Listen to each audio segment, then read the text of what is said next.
მშვიდობის საეთერშია მთავარი 9-ზე ბაატა იაკობაშვილთან და დიგო ჯაჯუასთან ერთად. მთავარი არხის გუნდი წარმოგიდგენთ. მთავარს ვსვით ექსკლუზივით პუტინის გარემოცვის უშუალო წევრი თბილისში საიდუმლო მოლაპარაკებებს მართავს. გაუხსნა ოფიციალურმა თბილისმა კონსპირაციული დერეფანი პუტინის წარმომადგენლებს საქართველოში. რა ტიპის დამალულ შეხვედრებს მართავდა დიმიტრიადისი ქვეყანაში, ამ შეხვედრების ყველა დეტალი გავარკვიეთ ჩვენ და გიერთდებით რამდენიმე წუთში. ასეთი რამ საქართველოს პარლამენტს არ ახსოვს. დეპუტატმა ეკაბესელიამ ბანო ზარდიაშვილს სცემა. მთავარში 9-ზე ჩვენ მოგიყვებით ბანო ზარდიაშვილის რომელმა რეპლიკამ გამოიყვანა წყობიდან ეკაბესელია. არც ერთი სიტყვა ვლადიმერ პუტინზე და არანაირი მოთხოვნა რუსეთისათვის სანქციების დაწესებაზე, რა მთავარი აქცენტებით შევა ისტორიაში საქართველოს პრეზიდენტის გამოსვლა გაეროს უმაღლესი ტრიბუნიდან. მოგიყვებით 9-ზე. პოლიციას კახეთში თავი ჯოხით გაუტეხეს და ნაჯახი ესროლეს. დაუჯერებელი კრიმინალური ისტორია ბოდბისხევში. რამდენიმე წუთში მოგიყვებით, რატომ გაუსწორდა ასე სასტიკად ხალხი პოლიციელს. ვინ შეისყიდა ტყიბულის შახტები და რომელი კომპანია გადაიბარებს მათ მართვას და რა კავშირები აქვს ახალ კომპანიას რუსეთის ხელისუფლებასთან. მოგიყვებით 9 საათზე მთავარის მთავარ გამოშვებაში.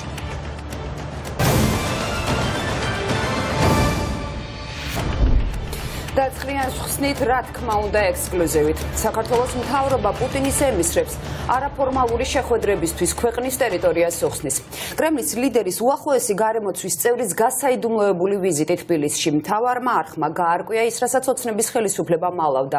დიმიტრის გრიგორიადისი, რომელიც რუსეთში ერთ-ერთი ყველაზე გავლენიანი მაღალჩინოსნის და პრეზიდენტ პუტინის მარჯვენა ხელის ტიტოვის უფლებამოსილი პირია, თბილისში არაფორმალური შეხვედრებისთვის ჩამოვიდა. გრიგორიადისი თბილისში რუსეთიდან დევნილ ბიზნესმენებს ხვდება და მათ სამშობლოში დაბრუნებას აიძულებს. მისი სამიზნე ის ადამიანები არიან, ვისთვისაც ფინანსური დანაშაულის გამო რუსეთის საზღვარი ჩაკეტილია და ინტერპოლის წითელი ცირკულარით იძებნებიან. ამით კრემლი საერთაშორისო იმიჯის გამოსწორებას ცდილობს. ცნობილი რუსი ჟურნალისტი, რომელიც პუტინის რეჟიმს საქართველოში გამოექცა, ამბობს, რომ საქართველო კრიმინალურ რუსეთს ემსგავსება. ივანიშვილი და მისი გუნდი კი ძალიან საშიშ თამაშში შედიან. ჩვენი ჟურნალისტი ნათია გოქსაძე მთელი დღის განმავლობაში გრიგორიადისის გადაადგილება საკვირდებოდა და ახლა ის მთავარის ეთერს შემოუერთდება. ნათია, რა დეტალებია შენთვის ცნობილი კრემლის ემისრის ვიზიტის შესახებ და როგორ მოახერხე შენ მისი ექსკლუზიური კადრების გადახება? დიმიტრის გრიგორიადისმა, რომელიც პუტინის გარემოცვასთან დაახლოებული წევრია და ის პირდაპირ ხელფასს იღებს კრემლის აპარატისგან, თავადვე დაანონსა ვიზიტის შესახებ, რომ ჩამოდიოდა საქართველოში და აპირებდა შეხვედრები გაემართა ბიზნესმენებთან. როგორც ჩვენთვის ცნობილი არსებობს, ბორის ტიტოვის, რომელიც არის პუტინის მრჩეველი, 55 კაციანი სია, იმ ბიზნესმენების, რომლებიც დევნილები არიან რუსეთიდან და მსოფლიოს სხვადასხვა ქვეყნებში ცხოვრობენ და სწორედ მათთან შეხვედრებს და მათ უკან დაბრუნებას ცდილობს ვლადიმერ პუტინი. როგორც ოლეგ პამფილოვი ამბობს, ამ დაბრუნების ერთ-ერთი მთავარი მიზანი არის ის, რომ რუსეთში დაბრუნდეს ფული და გარკვეულწილად მათ ეს კაპიტალი დააბრუნონ რუსეთში და ასევე შექმნან გარემო, რომ თითქოს და რუსეთში ბრუნდებიან ბიზნესმენები. რუსეთიდან დევნილი ადამიანები საქართველოს აფარებენ თავს, სწორედ ამ პირებს საიდუმლო და კონსპირაციულ შეხვედრებს უწყობდა დღეს გრიგორიადისი. ჩვენ ვეცადეთ მასთან შეხვედრა. დღეს დილიდან დაანონსებული იყო სასტუმრო რედისონში ამ ტიპის მოლაპარაკებები, თუმცა მოგვიანებით გრიგორიადისმა თავადვე გააუქმა ეს შეხვედრები და მედიას ემალებოდა, თუმცა დღის ბოლოს ჩვენი კვლავ სასტუმრო რედისონში ვნახეთ, ვეცადეთ გაგვერკვია რა იყო მისი კონსპირაციული визитის მთავარი მიზანი, თუმცა მან კამერის წინ ახსნა განმარტებების გაკეთება დღეს არის სურვა. Господин Дмитриадис, можно с вами поговорить, Григорьядис? Я не даю комментариев. Пожалуйста, почему вы приехали? Путиნის გარემოცვის წევრის საიდუმლო ვიზიტი თბილისში ბოლომდე საიდუმლოდ დარჩებოდა, რომ არა მთავარი არხის ეს ვიდეო მტკიცებულება. დიმიტრის გრიგორიადისი ჩვენს კამერას მთელი დღის განმავლობაში ემალებოდა და კონსპირაციულ შეხვედრებს მართავდა. დღის ბოლოს ის სასტუმრო რედისონში გადავიღეთ. კითხვა რა მისი ჩამოვიდა გრიგორიადისი საქართველოში და პუტინის რა გზავნილები ჩამოიტანა, მან უპასუხოდ დატოვა. დიმიტრის გრიგორიადისი რუსეთის პრეზიდენტის ვლადიმერ პუტინის მარჯვენა ხელის ბორის ტიტოვის ოფიციალური წარმომადგენელია. ტიტოვის დავალებით გრიგორიადისი მთელს მსოფლიოში მოგზაურობს. რუსეთიდან გამოქცეულ ბიზნესმენებს ხვდება და მათ უკან დაბრუნებას აეძულებს. რატომ შემოუშვა არაფორმალური შეხვედრებისთვის პუტინის გარემოცვის წევრი საქართველოს ხელისუფლება? Free Russia Foundation-ის საქართველოს ოფისის წარმომადგენელი ამბობს, რომ სახეზეა არაფორმალური გარიგება. ტიტოვი საქართველოში ვერ ჩამოდის, რადგან ის ხშირად სტუმრობს აფხაზეთს და მისი აქ შემოსვლა დიდ სკანდალს გამოიწვევდა. ამიტომ აქ გამოაგზავნა წარმომადგენელი დიმიტრი გრიგორიადის. ის აქ რუსეთისგან დევნილ ბიზნესმენებს ხვდება. ბიზნესმენებს, რომლებიც საქართველოში ცხოვრობენ. ეს ძალიან მძიმე თემაა ამ ქვეყნისთვის, რადგან აქ თავს აფარებს ძალიან ბევრი ადამიანი, რომელიც ვერ იღებს დევნილის სტატუსს და არიან საბუთების გარეშე. ისინი საერთაშორისო ძებნაში არიან და ახლა ტიტოვის წარმომადგენელს ზუსტად ამ ადამიანებს ახვედრებენ. მე ეს ინფორმაცია მაქვს ამ საიდუმლო შეხვედრების რამდენიმე მონაწილესგან. მთავარი არხის გადაღებული კადრებით დგინდება, რომ საქართველოს ხელისუფლებამ დერეფანი არაფორმალური მოლაპარაკებებისთვის გაუხსნა პუტინის უშუალო გარემოცვას. ეს ფაქტი არ გაკვირვებია რუსეთის ხელისუფლების მიერ დევნილ ჟურნალისტს ოლეგ პამფილოვს. პამფილოვი ამბობს, რომ ივანიშვილის გუნდმა ძალიან საშიში თამაში დაიწყო, როდესაც რუსეთიდან გამოქცეულ ადამიანებს, ვინც საქართველოს აფარებდა თავს, აკავებს და მოსკოვს გადასცემს. თბილისში რუსეთის ხელისუფლებისთვის არაფორმალური შეხვედრების გამართვის უფლება პამფილოვს ქურდულ გარჩევებს ახსენებს. ტიტოვი უბრალოდ კარიერისტია, რომელიც უკვე 12 წელია რუსეთის მმართველი პარტიის პოლიტსაბჭოს წევრია. ის იყო რუსეთის პრეზიდენტობის კანდიდატი, მაგრამ მას არ ჰქონდა არანაირი შანსი გამختارიყო რეალური პრეზიდენტი. უბრალოდ ისინი ეძებდნენ ისეთ პირებს, რომლებიც მოახდენენ დემოკრატიის სიმულაციას. ეს პუტინის თამაშია. ტიტოვის მოქმედებები ჰგავს კანონიერი ქურდის ქცევებს. ისინი როგორც კანონიერი ქურდები აგზავნიან მაყურებლებს. ასე გამოაგზავნა ტიტოვმა თავისი ემისარი, იგივე მაყურებელი საქართველოში. ეს მოკალი, ეს დახვრიტე, ეს ჩასვით ციხეში, ასე წყვეტენ ხალხის ბედს.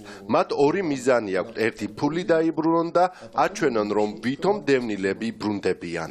Free Russia Foundation-ის თბილისის ოფისის ხელმძღვანელი დარწმუნებულია, რომ ბიძინა ივანიშვილისა და გიორგი გახარიას გარეშე პუტინის უშუალო გარემოცვის წევრებს საქართველოში კონსპირაციული შეხვედრების გასამართად არავინ შემოუშვებდა. Почему Грузия его сюда впускает? გაუგებარია, რატომ უშვებს საქართველოს ამ ადამიანს ქვეყანაში და აძლევს უფლებას შეხვდეს აქ ვიღაც კრიმინალებს ამ შესანიშნავ სასტუმროში, რომელშიც ახლა ვიმყოფებით. სხვა ქვეყანაში ეს შეხვედრა არის ისეთ ადამიანებთან, რომლებმაც მიიღეს დევნილის სტატუსი. აქ კი არაფორმალური შეხვედრები მიდის ხალხთან, რომლებიც ოფიციალურად ძებნილები არიან.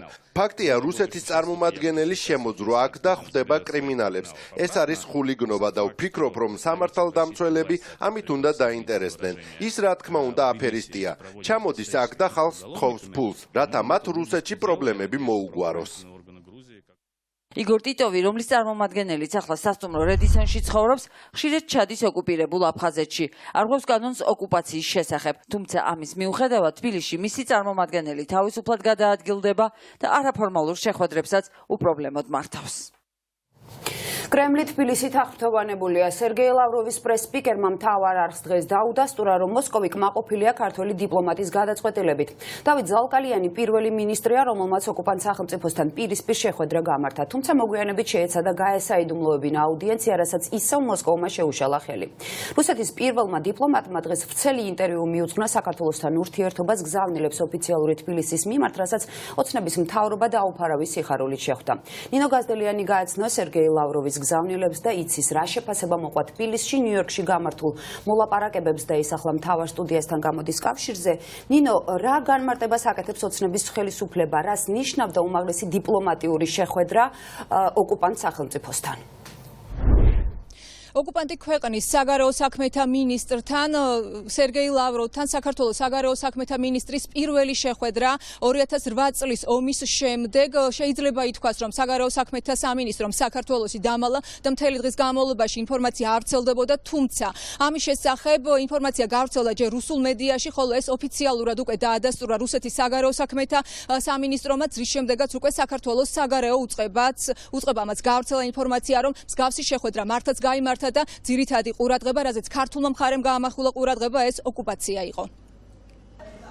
на полях сессии Генеральной Ассамблеи ООН в Нью-Йорке, непосредственно в штаб-квартире Организации Объединенных Наций, состоялась встреча министра иностранных дел России Сергея Лаврова с главой внешнеполитического ведомства Грузии. რუსეთის საგარეო საქმეთა სამინისტროს ოფიციალურმა წარმომადგენელმა მთავარ არხთან ექსკლუზიურ ინტერვიუში სერგეი ლავროვისა და დავით ზალკალიანის პირისპირ შეხვედრის დეტალები მოყვა. მარია ზახაროვას თქმით, ლავროვი ზალკალიანის აუდიენცია გაერო შტაბ-ბინაში შედგა. ზალკალიანი პირველი ქართველი მინისტრია, რომელმაც გაწყვეტილი დიპლომატიური ურთიერთობების ფონზე ოკუპანტ ქვეყანასთან, რომელიც საქართველოს თავს დაესხა, პირდაპირი მოლაპარაკებები დაიწყო. მოსკოვი არ მალავს, რომ ქართველი დიპლომატის ამ სულით კმაყოფილია.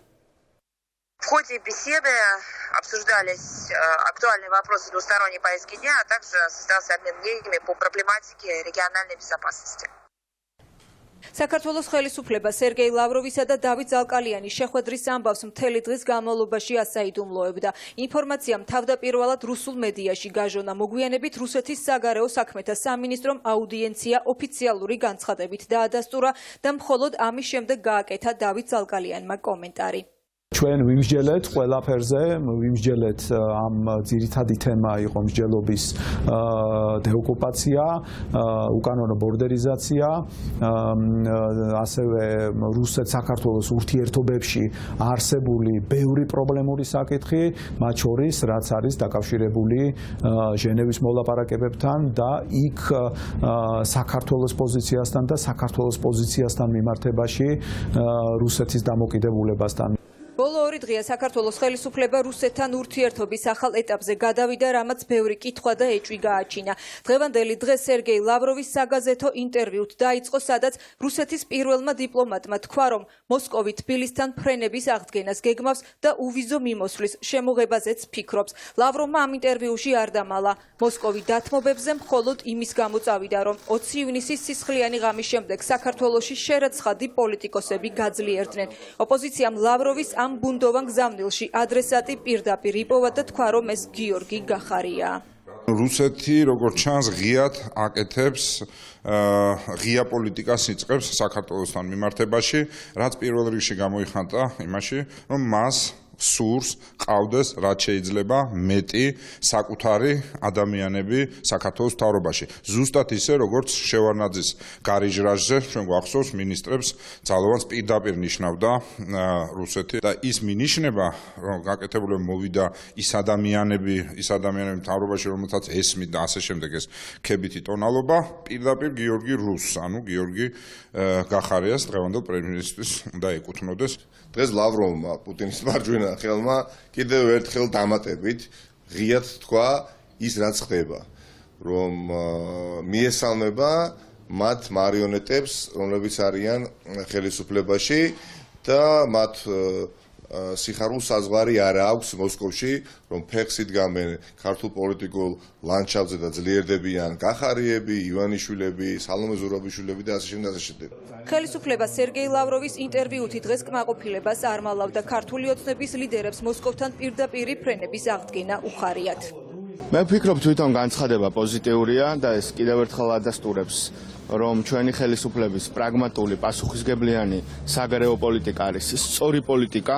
სწორია ის, რომ ჩვენ პროვოკაციებზე არ ვაკეთებთ ემოციურ პასუხებს და კითხვის ნიშნის ქვეშ არ ვაყენებთ ჩვენი ქვეყნის უსაფრთხოებას. ჩვენ არ უნდა ავყვეთ ბუნებრივია არც ერთ პროვოკაციას და არ უნდა მივცეთ საშუალება არავის, რომ საქართველოს რაიმე ახალ პროვოკაციაში იყოს ჩათრეული. ეს არ მოხდება, ეს ვერ მოხდება. ჩვენი მხრიდან რაიმე შეცდომის დაშვება ამ კუთხით არის გამორიცხული. მე ვფიქრობ, ფრენები აუცილებლად უნდა აღდგეს.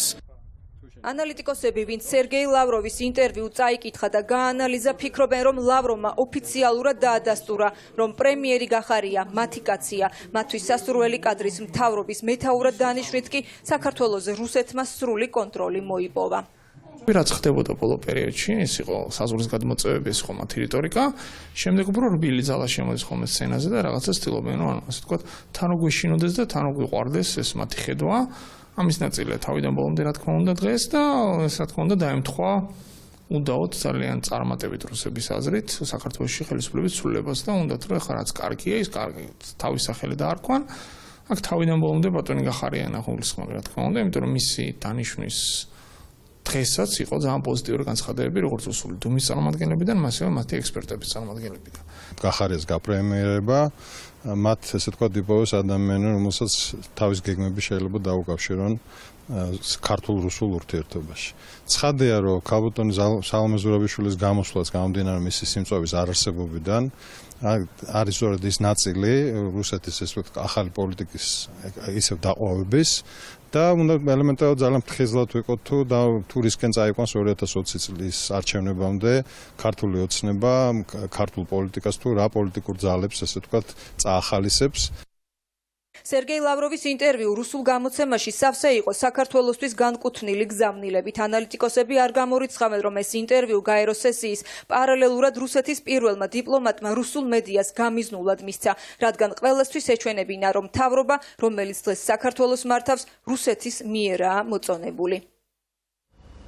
სერგეი ლავროვისა და დავით ზალკალიანის პირისპირ შეხვედრას კრიტიკა მოყვა ოპოზიციის მხრიდან. მათი შეფასებით ეს საკმაოდ ბუნდოვანი შეხვედრაა და ეჭვებს აჩენს ის გარემოებას, რომ რუსეთის საგარეო უწყების ინფორმაციით საუბრის ძირითადი თემა იყო საგარეო უსაფრთხოება. საქართველოს საგარეო საქმეთა სამინისტროს ინფორმაციით კი ქართული მხარის ინიციატივით ძირითადად ყურადღება გამახვილდა ოკუპაციაზე. სწორედ აქედან გამომდინარე ოპოზიციაში ფიქრობენ, რომ მსგავსი შეხვედრები შუამავლების გარეშე გაუმართლებელია.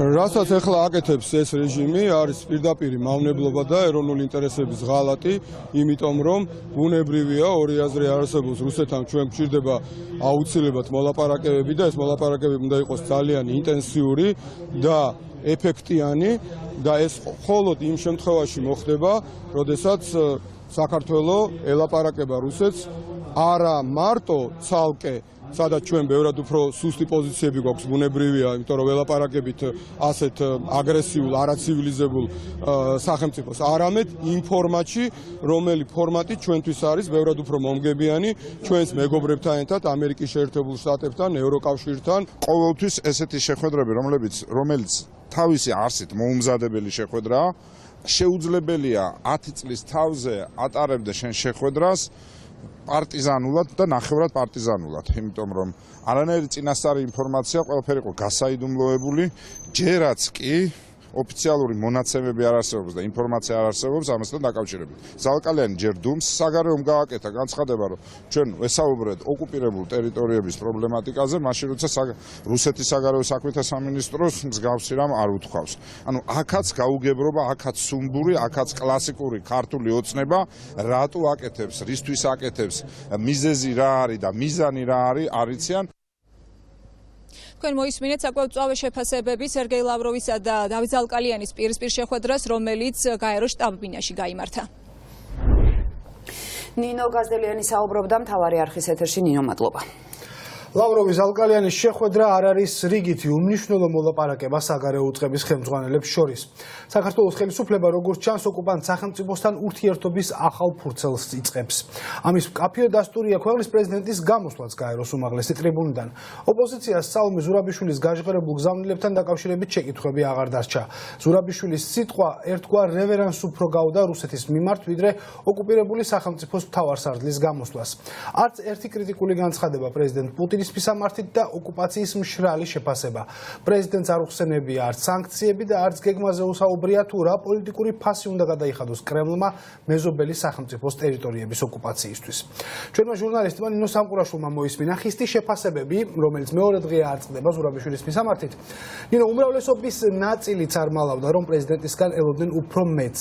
რა უნდა ეთქვა და რა არ თქვა პრეზიდენტმა ოცნების დეპუტატების შეფასებით? საპარლამენტო უმრავლესობის წევრები დღეს ამბობდნენ იმას, რომ ისინი ელოდნენ უფრო მეტს სალომე ზურაბიშვილის გამოსვლიდან, მაგრამ იმედი გაუცრობდათ. რას ელოდნენ უფრო მეტს? მაგალითად ამბობენ, რომ სოციალურ საკითხებზე სალომე ზურაბიშვილს საქართველოს პრეზიდენტს უფრო მეტი უნდა ესაუბრა გაეროს უმაღლესი ტრიბუნიდან, მაგრამ ის რაც თქვა სალომე ზურაბიშვილმა ოკუპაციის ნაწილთან მიმართებაში, უმრავლესობა ამბობს, რომ ეს სრულიად საკმარისი იყო. იგივე სიმეორებენ მთავრობის წევრები. რაც შეეხება ოპოზიციას, ოპოზიცია ამბობს, რომ სალომე ზურაბიშვილმა რუსეთი და ოკუპაცია მხოლოდ მოვალეობის მოხდის მიზნით ახსენა. არც ერთი სიტყვა პუტინზე, არც ერთი სიტყვა რუსეთის მიერ მოკლულ საქართველოს მოქალაქეებზე, არც ერთი მოთხოვნა რუსეთისათვის სანქციების დაწესებაზე და საუბრის რბილი ტონი. ამ მთავარი აქცენტებით შევა ისტორიაში საქართველოს მეხუთე პრეზიდენტის პირველი გამოსვლა გაეროს უმაღლესი ტრიბუნიდან. სალომე ზურაბიშვილი, რომელსაც მსოფლიო უმაღლეს ფორუმზე მთელი ცივილიზებული სამყარო უსმენდა, 28 წუთის განმავლობაში საუბრობდა, თუმცა ოპოზიციის შეფასებით ზურაბიშვილმა ოკუპაციამ მოვალეობის მოხდის მიზნით ახსენა და ეს ოკუპირებული ქვეყნის მთავარსარდლის გამოსვლას არ გავდა. მას ერთხელაც არ უხსენებია პუტინი, მას არ უხსენებია თუ რამდენად მძიმე მდგომარეობაშია დღეს საქართველო და რომ გრძელდება ოკუპაცია, აგრესია რუსეთის მხრიდან. ეს არ იყო გამოსვლა, რომელიც რეალურად ხმამაღლა დაანახებდა მსოფლიოს, რომ რუსეთი არის დამპყრობელი ოკუპანტი და რომ პუტინი კვლავ აგრძელებს აგრესიას საქართველოს წინააღმდეგ. მას არ უსაუბრია ეთნიკურ წმენდაზე გარკვევით. მას არ გამოუყენებია ეს ტრიბუნა, რომ კონკრეტულ ჰუმანიტარულ პრობლემებზე ესაუბრა, მაგალითად გოგო ოთხოზვირის მკვლელობაზე. იგიჯდნენ იმ ქვეყნის წარმომადგენლები, ვინც ხელს აფარებენ მკვლელს. ეს არ არის გეოპოლიტიკური საკითხიც კი. სწორედ ასეთი ტრიბუნები გამოიყენება ასეთი წნეხისთვის. მას არ ქონია ხედვა და არ უთქვია რა უნდა თავისუფალი სამყაროსგან საქართველოს. რატო უნდა? ისაუბრა რომ დიალოგში ჩართულობა უნდა რუსეთის კი ყველას გვინდა ეს დიალოგი. მაგრამ ზოგადად საბჭოთა დატოვა რომ კი პრობლემები არის, მაგრამ საერთო ჯამში დრამატული სიტუაცია კი არა. და რუსეთის საფრთხე კი არ არის საქართველოს თავისუფლებისთვის ზოგადად და ევროატლანტიკური უსაფრთხოებისთვის და თავისუფალი სამყაროსთვის. რაღაც პრობლემები. გაეროს ტრიბუნასთან სალომე ზურაბიშვილამდე რუსეთის მიერ კიდევ ერთი ოკუპირებული ქვეყნის პრეზიდენტი გამოვიდა. ოპოზიცია გაოგნებას ვერ მალავდა, როდესაც ვოლოდიმერ ზელენსკის და სალომე ზურაბიშვილის აქცენტები ერთმანეთს შეადარა. ამბობენ, რომ ზელენსკიმ თავისი ქვეყნის ღირსება დაიცვა. სალომე ზურაბიშვილს კი ერთი მისია ჰქონდა, არ გაეხიზიანებინა რუსეთის ფედერაცია. ის რომ რუსეთია ძირითადი პრობლემა ჩვენი ქვეყნის და საერთოდ ჩვენი ქვეყნის განვითარებას და ყველა იმ საკითხის განვითარებას, რაზეც მან ისაუბრა როგორც გლობალურ პრობლემებზე, რუსეთი რო აფერხებს საქართველოში, ამაზე მას აქცენტი არ გაუკეთებია. ამიტომ მე მგონია რომ გამოსვლა საბოლოო ჯამში მიუხედავად ტექსტის რაფინირებულობისა იყო სუსტი, იმიტომ რომ ის არაჩვენებდა საქართველოს პოზიციას რუსეთთან მიმართებაში. მაშინ, როდესაც მთელი მსოფლიო ლაპარაკობს რუსეთზე როგორც პრობლემაზე, ეს იყო ქართული ოცნების ხელისუფლებასთან შეთანხმებული სპიჩი, სადაც არ უნდა ყოფილიყო არაფერი ზედმეტი თქმული და არც რუსეთი არ უნდა გაეხიზიანებინა, კერძოდ ვლადიმერ პუტინი. ეს იყო წყალი. და რატო იყო წყალი? არანაირი კონკრეტიკა. შინაარსობრივად რამოდენიმე დიდი შეცდომა იყო დაშვებული. ეხლა შეცდომა არ არის შეგნებული გადაწყვეტილება. ისო არც ოკუპაციას ახსენებ, მაგრამ გაუგებარია ვინ არის ოკუპანტი. სიფრთხილე პუტინის ხსენებასთან დაკავშირებით და თვითონ განწყობა. თითქოს და ბიძინა ივანიშვილმა დააბარა, რომ ისაუბრე ისე, რომ არ გავაღეზიანოთ რუსები. დამკვიდრებული პრაქტიკაა, რომ პრეზიდენტის გამოსვლას წინასწარ მრჩევლები წერენ, შემდეგ გუნდთან თანხმდება და საბოლოო ფორმას ქვეყნის პირველი პირი აძლევს. ვისი დაწერილი იყო სალომე ზურაბიშვილის გამოსვლა არ ხმაურდება, თუმცა ქართული ოცნება დღეს იმის მტკიცებას ცდილობდა, რომ არ იცოდნენ რა გზავნილები ექნებოდა სალომე ზურაბიშვილს. ივანიშვილის პარტიაში ამბობენ, რომ პრეზიდენტმა იმედები გაუცროვათ და მეტის მოლოდინი ჰქონდათ. მე სიმართლე გითხრათ, სალომესგან მეც ველოდი, უბრალოდ შეიძლება მეტის მოსმენა დამოდა, თუმცა მე მაინც ვთვლი, რომ ის ძირითადი აქცენტები რაც იყო გასაკეთებელი ამ მაღალი ტრიბუნიდან მან ის გააკეთა, თუმცა კიდევ ერთხელ ვიმეორებ, შეიძლება ჩემთვის უფრო სხვა აქცენტებიც ძალიან მნიშვნელოვანი ყოფილიყო. როცა საქმე ეხება ჩვენი ქვეყნის ინტერესებს, აქ შეიძლება სხვა ფორმით მწვავედ თუ რბილად უფრო მეტი თქმულიყო, რაც მე შეიძლება დამაკდა. შესაძლებელი იქიდან გამომდინარე, რომ სალომეს წარსული არის დიპლომატიური, მისი ლექსიკა იყო უფრო დიპლომატიური, ვიდრე შეიძლება პოლიტიკოსის ლექსიკა ყოფილიყო, მაგრამ მე ვფიქრობ, რომ სათქმელი მნიშვნელოვნად ითქვა, რა თქმა უნდა, კიდევ ერთხელ ნებისმიერი გამოსვლის შემდეგ, მე თვითონ ყოფილა speech writer-ი, ნებისმიერ გამოსვლის შემდეგ გეჩნდება განცდა, რომ რაღაცა არ არის ნათქვამი. ნებისმიერი და რაც არ უნდა. ბუნებრივია. ხნები ძალიან ბევრ საკითხში შეიძლება იყოს, იმიტომ რომ აქ არის კიდევ ერთხელ არის ერთი როგორ უყურებ, ასე ვთქვათ, საკითხს, რა ფორმატი გაქვს მოცემული და რამდენი თქმა შეგიძლია და რა პიროვნულ თვისებებთან როგორი ლექსიკით საუბრობ, იქიდან გამომდინარე რა პროფესიული, ასე ვთქვათ, ნიშანი გიკავეთ. ქართული ოცნების ხელისუფლებაში მოსვლის შემდეგ ივანიშვილის პარტია გაეროში პრეზიდენტის გამოსვლას ბლოკავდა. გამონაკლისი 2013 წელი იყო, როდესაც ხელისუფლებაში უკვე ქართული ოცნება იყო და გაეროს ტრიბუნიდან მსოფლიოს მიხეილ სააკაშვილმა მიმართა. მარგველაშვილს და მთავრობას გაეროში ვიზიტებზე წლების განმავლობაში ომი ჰქონდათ. ოცნებამ წელს გამონაკლისი დაუშვა გახარიას ნაცვლად ნიუ-იორკში მოსაწვევი სალომე ზურაბიშვილს მისცა. მთავრობა ამბობს, რომ ზურაბიშვილს საუკეთესო გამოსვლა ჰქონდა. მან სათანადო ყურადღება დაუთმო იმ მასიურ და გაუგონარ ადამიანის უფლების დარღვევებს, რომელიც საოკუპაციო ხაზის გასწვრივ ყოველდღიურად ხდება. მან საკმაოდ დეტალურად იმ მაღალი ტრიბუნიდან ამცნო მსოფლიოს ყველა ქვეყანას, ვინც იქ ესწრებოდა, მათ შორის პრეზიდენტები და პრემიერ-მინისტრები, საგარეო საქმეთა მინისტრები, იმის შესახებ, თუ რა ყოფაში უწევთ ჩვენს მოქალაქეებს საოკუპაციო ხაზის გასწვრივ ცხოვრება. ასევე მან თუ კი პრეზიდენტს უნდა ოპონენტებმა დაუთვალონ რამდენჯერ ახსენა ზუსტად რუსეთი, მან ისაუბრა რუსეთზე, როგორც ოკუპაციის განმახორციელებელ სახელმწიფოზე, ამიტომ მე ვფიქრობ, რომ ეს ძალიან მნიშვნელოვანი გზავნილები იყო. ჩვენი ოპონენტების მთავარი პრობლემა და იმედია, რომ ჩვენი საზოგადოების მთავარი პრობლემა არ გადაიქცევა. ეს არის ის, რომ ესე იგი ნებისმიერი რიტორიკა ან პოლიტიკა, რომელიც პრაქტიკულად დაპირისპირების ისეთ დონეს არ გულისხმობს, რომელიც პრაქტიკულად ომის ზღვარზე გადის. ყველაფერი ითვლება იმათ რა ქვია, ან პრორუსულობად, ყველაფერი ითვლება არანაკლებ არასაკმარის პატრიოტობას. ეს არის პრობლემა. აქ არის ძალიან დიდი დიაპაზონი იმას შორის, რუსეთთან ხარ აქტიურ ომში, თუ ხარ პრორუსული და ეს თქო რუსეთზე დაქვემდებარებული ხელისუფლება. ამ შორის არის დიაპაზონი და ნებისმიერ რამე, რაც ომის სკიბზე როდგა ხარ, აქედან ლონავ დაშორდი, უკვე პრორუსული ხარ. ეს არის ძალიან მახინჯი და მანკიერი ესე ვთქვათ მიდგომა.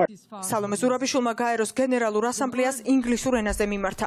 ისაუბრა საოკუპაციო ხაზთან და ოკუპირებულ ტერიტორიებზე ადამიანის უფლებების დარღვევაზე, მაგრამ არსად უთქვამს ამ ყველაფრის წინააღმდეგ საერთაშორისო საზოგადოების მხარდაჭერით რა ნაბიჯები შეიძლება გადაიდგას. გამოსვლის ერთი ნაწილი კი სალომე ზურაბიშვილმა ქვეყნის შიდა პრობლემებზე საუბარს დაუთმო. მათ შორის აქცენტები პოლარიზაციაზე და ურთიერთპატივისცემის დაკარგვაზე გააკეთა.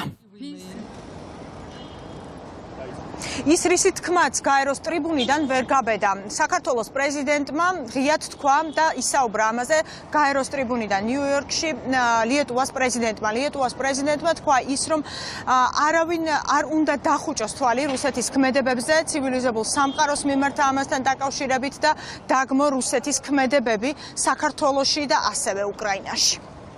Unfortunately, in the world of many crises, Europe ლიეტუვა გმობს საერთაშორისო კანონის დარღვევას, რაც გულისხმობს რუსეთის აგრესიას საქართველოსა და უკრაინის მიმართ. ჩვენ ვგმობთ ყირიმის ანექსიას და მოუწოდებთ რუსეთს ყურადღება მიაქციოს გაეროს წესდებას.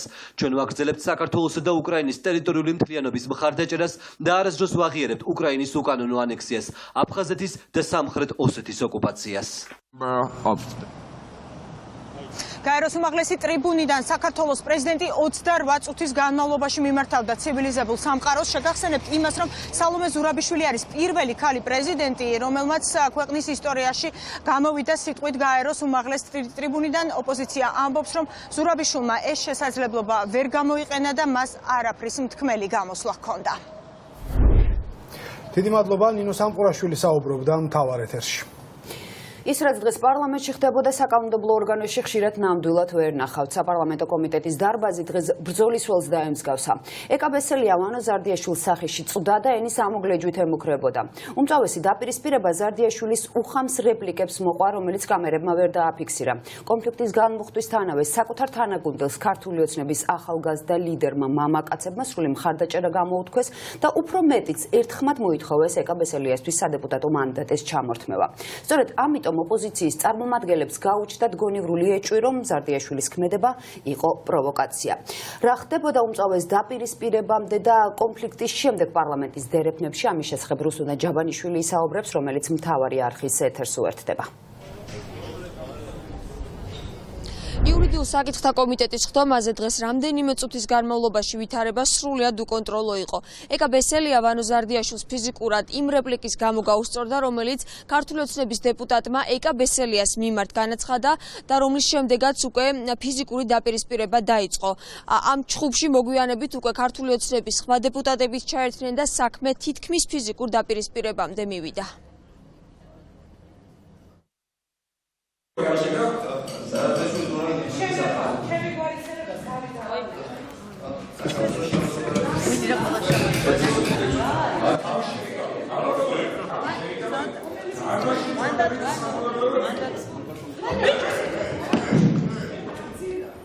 ამ მომენტიდან სხდომათა დარბაზში ვითარება უკონტროლო გახდა.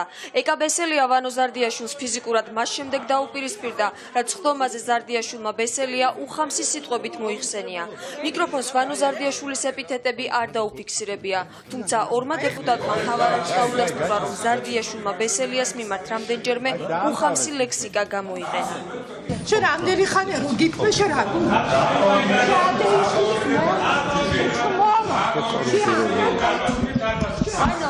შენი სახე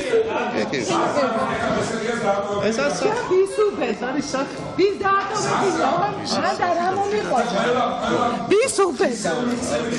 ვისუბედა შენ აძირა შენ ადეიშვილის მონა შენ მისი ხალის მოვიგე შენ აძირა ვისუბედა ვის დაატოვებინა გაბედე აბაში გაბედე თაბამისი გაბედე ვიჭო გაბედე თქვენ არაკაცები გაბედე აი ხა აქედან გამასარი შენ აქედან დროს შენ ადეიშვილის ხამის მორიგე შენ გითხრეთ ეს იმას თქვენ თავზე გაჩერდევანო გაჩერდგეუნო ვის დაატოვებინა გაბედე ვიჭო გაბედე ერთი და დამატოვებინა და შენ გარეთ გავიდეთ და სხვანაირ დავილაპარაკეთ მაშინ თუ გინდა აგლიჯერ შუაზე ვაფშე უბლატაო რა შადეიშვილის ხელის აწნარდე რა კარგი შენ ფეხები არავის არ მოჭამო შენ ფეხები არავის არ მოჭამო აშონა აი დაამთავრეთ კი რა შვიდად კაცო ფიზიკური დაპირისპირება პარლამენტში დღეს რამდენიმე ეპიზოდისგან შედგებოდა. მანდატური სამსახურის სრული მობილიზების მიუხედავად სიტუაციის განმუხტვა დიდი ხნის განმავლობაში ვერ მოხერხდა. უზენაესი სასამართლოს მოსამართლეობის მსურველთა მოსმენა კი პრაქტიკულად ჩაიშალა. ეკაბესელია, რომელიც დარბაზში პირად შეურაცხყოფას რამდენიმე წუთის განმავლობაში ისმენდა, ვანო ზარდიაშვილს ენის ამოგლეჯვით ემუქრებოდა. ადამიანი, ვინც ციხეში უნდა იჯდეს და კორუფციაზე შეგვიძლია ვისაუბროთ და ამ საზოგადოებაში ერთ ადამიანს ვერ ნახავთ, ვინც აიტყვის, რომ ეკაბესელია კორუმპირებული არ არის. საბამისად, აი ეს არის სამართლის უბედურება. ვისი ფაქტები? არა კაცო, ვისი ფაქტები? აქედან გაეკრია ახლა. ვისი ფაქტები მინდა? ვისი ფაქტები გინდა? ვისი თქვი? ოწონია, ვისი ბავშვის ნათლია? რა, შეუბედურე. შეუბედურე. აეკრია. აი, საფრთხე. შენ აძირალა, შენ. როდის შეიწყალეს შენი შვილი? მითხარით, სააკაშვილმა რატო შეიწყალა მარცაჯულების დამთავრებიდან მეორე დღესვე შენი შვილი? მარიკა მელულაშვილი ვისი მე ბავშვის ნათლია? ზაზა მეიშვილი კოტე კუბლაშვილის მოადგილე ვისი მეჯვარია და ბავშვის ნათლია? ნონა წოწორია ვისი მეჯვარე და ბავშვის ნათლია? ბესელია ზარდიაშვილის ჩხუბი მარტო სრულ ქაოსში გადაიზარდა. ჭავჭავაძის სახელობის დარბაზის ყველა კუთხეში კონფლიქტის სხვადასხვა კერა იყო. გედევან ფოფხაძე ზარდიაშვილს ცემით ემუქრებოდა. სოფოკილაძე კი ქალდეპუტატ სოლიდარობის ნაცვლად უპირისპირდებოდა. რომელიც ესე მოიქცევა. რომელიც ესე მოიქცევა ნებისმიერი ადამიანი არის, არ ვიცი და დეპუტატი მით უმეტეს, როდესაც არ ვიცი, ესეთი მაღალი ტრიბუნარი, როგორც პარლამენტ დეპუტატი ამას იკადრებს, მე არ ვიცი ამას რა და ვიდა გედი ამში გედი ჩვენს ბრძოლაზე გამოიარეთ და იციხათ დაპირისპირების შემდეგ ვანო ზარდიაშვილი და ეკაბესელია დაპირისპირების პროვოცირებაში ერთმანეთს ადანაშაულებდნენ. ბესელია მომხდარზე პასუხისმგებლობა ქართული ოცნების თავმჯდომარეს ბიძინა ივანიშვილსაც დააკისრა. ჩუმად ესე არაკაცურად რომ ისე ლაპარაკობდა რომ თქვენ ვერ გაგეგოთ მისი შეურაცხყოფელი სიტყვები, მაგრამ მე გავიგონე და რამდენჯერაც ამას გაბედავს ან ეგ ან რომელიმე მიიღებს პასუხს. პასუხისგებლობას აი ამაზე ის რო დღეს ქართული ოცნების სახელით ლაპარაკობს. მე ვაკისრებ პირადად ბიძინა ივანიშვილს. ეს მისი პასუხისგებლობა, რომ დღეს ქართული ოცნება ლაპარაკობს ადეიშვილის ღამის მორიგეების და ღამის ასისტენტების თუ მისი ხელის ბიჭების სახით. მე მხოლოდ თქვი, რომ გედი ფოფხაძე მახსენა ჩემი მორალი, მე უბრალოდ ვიკითხე, რომ გედი ფოფხაძეს რა აკვირებდა ჩემ მორალში, როდესაც ეკა ბესელიას მორალი არ აკვირებს.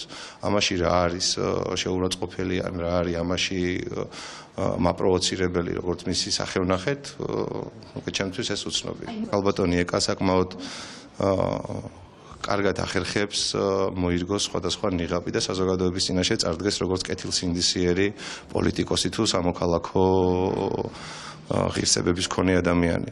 მაგრამ რეალურად იგი აბსოლუტურად სხვა მოვლენაა. კომიტეტის ხდომაზე მომხდარი დაპირისპირების შემდეგ ვანო ზარდიაშვილი თანაგუნდელებთან ერთად კაბინეტში ჩაიკეტა. რამდენიმე წუთიანი საუბრის შემდეგ ოთახიდან გამოსულებს ერთი მესიჯი ჰქონდათ. ეკაბესელია მომხდარზე მორალური პასუხისმგებლობა უნდა აიღოს და დეპუტატის მანდატი დატოვოს. ადამიანებსაც შეუძლია რომ ესე დაეცეს და ესე ამდენის უფლება მისცეს საკუთარ თავს, ის ნამდვილად იმსახურებს იმას, რომ ქართული პოლიტიკის წარსულში იყოს. დღევანდელი დღე ნამდვილად იყო პირდაპირ ხულიგნობა და მეტი არაფერი და როცა პოლიტიკოსი ესე იქცევა, მე ვფიქრობ, რომ ამ დროს ერთადერთი გზა მას პირადი რეაბილიტაციისთვის რაც რჩება არის ის, რომ საერთოდ უნდა დატოვოს საქართველოს პარლამენტი. ასეთი ქცევის შემდგომ მე მგონია რომ ეკაბესელია დეპუტატობას არ ემსახურებს. იმის რომ მან თვითონ უნდა მიიღოს გადაწყვეტილება, ის არის კი ღირსი იყოს იმ ადამიანებთან, ის კოლეგებთან ერთად, აი ესეთი უღირსი აბსოლუტურად ქცევის შემდგომ. მე მაგალითად მის ადგილას დავტოვებდი მან თავს. რამდენიმე საათიანი პაუზის შემდეგ კომიტეტის ხდომა კვლავ ხმაურით გაგრძელდა. ეკაბესელია ამჯერად კომიტეტის თავმჯდომარეს დაუპირისპირდა და ხდომაზე წესრიგის დაცვისკენ მოუწოდებდა. საპასუხოდ კი ანრი ოხანაშვილმა დეპუტატი რეგლამენტის დარღვევაში დაადანაშაულა. მე პირადად გავთხილებ, ან წაიყვან ამ პროცესს ნორმალურად, რომელიც არის ამ ქვეყნისთვის მნიშვნელოვანი. ეს არ არის არც შენი პირადი, არც ვინმეს პირადი ამბავი. ეს არის ამ ქვეყნის მომავალი. ამ ქვეყნის მომავლისთვის იმდენი ვიბრძოლეთ ჩვენ, რომ აი აქამდე მოგიყვანეთ. მან დროს იხარ ჩვენი დამსახურებით ზიხარ. ჩვენაირი, აი ესე გოგლი-მოგლი მჭამია ბიჭები, რომლებიც ზრდილობა, როცა ზრდილობაზე არ კრიტიკულს ვისმენდი, კრიტიკული მისაღებია, თქვენი მოყვანილი არავინ არ არის აქ და არც ერთი უმრავლესობის წევრი არ მოაწერდა ხელს იმაზე, რომ თქვენი სახელი შემოსულიყო აქ პარლამენტში დამიჯერეთ. ეკაბესელიას პოზიციას დღეს ოპოზიციის ის წევრები წარსულების წლების განმავლობაში მისი ყველაზე დიდი კრიტიკოსები იყვნენ. მათ დღეს მმართველ გუნდს ეკაბესელიას მიმართ განხორციელებული მორალური ტერორი შეახსენეს და მომხდარზე პასუხისმგებლობა ვანო ზარდიაშვილს დააკისრეს. ეკაბესელია ემსახურებს სრულ მხარდაჭერას. ეს არის ადამიანი, რომელიც განსაკუთრებულად სასტიკი და ბინძური მეთოდების მსხვერპლია ქართული ოცნების მხრიდან იმ წამიდან, როდესაც ის შეეწინააღმდეგა გუნდს და ზარდიაშვილი როგორც მოვლენა, რომელიც არის მსახური და არ ვიცი ნებისმიერ კონიუნქტურას მოერგება უღონდ ხელისუფლებაში იყოს, რომელიც არის აი ამ კლანის მფარველი, რომელიც გამოკითხვაც მიმდინარეობს აქ და უბრალოდ აქ უკვე პოლიტიკაზე აღარ არის ადამიანური ფსკერი გახვრიტა ზარდიაშვილმა, რომელიც მუდმივად არის დაკავებული ესეთ შეურაცხყოფელი განცხადებებით ბესელიას მიმართ და სხვა ოპონენტების მიმართ. ივანიშვილი იყენებს ყველაზე ბინძურ მეთოდებს, რომ ებრძოლოს ნებისმიერ განსხვავებულ აზრს, მათ შორის საკუთარ ყოფილ თანაგუნდელებს და ბუნებრივია, რომ ქართული ოცნების სხვა წევრები შემდეგ სწორედ ბიძინა ივანიშვილისგან იღებენ მაგალითს და ისინიც არ ერიდებიან ყველაზე ბინძური მეთოდებით საკუთარი აზრის გამოხატვას.